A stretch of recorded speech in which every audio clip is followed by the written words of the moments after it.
ನಾವು ಆಡೋಣ ಇನ್ನೇಕೆ ಬಾಚಿಂತೆ ಹೂವಾಗಿದೆ. ತೋಟ ಸೊ ನೋಡೋಕ್ಕೆ ಒಂಥರ ಖುಷಿಯಾಗಿ ಕೊಡ್ತಾ ಇದೆ.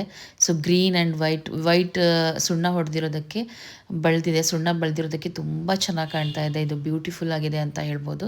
ಸೊ ಹಾಗೆ ನನಗೆ ವಿಡಿಯೋ ಮಾಡ್ಕೋಬೇಕು ಅಂತ ಅನಿಸ್ತು, ಹಾಗಾಗಿ ವಿಡಿಯೋ ಮಾಡಿಕೊಂಡೆ. ತುಂಬ ಚೆನ್ನಾಗಿ ಕಾಣ್ತಿದ್ದು. ವಿಡಿಯೋ ಮಾಡ್ಕೊಂಡ್ಮೇಲೆ ಹಾಗೆ ಮನೆ ಕಡೆ ಹೊರಟೆ. ನೆಕ್ಸ್ಟ್ ವಿಡಿಯೋದಲ್ಲಿ ಮೀಟ್ ಆಗೋಣ. ಬಾಯ್.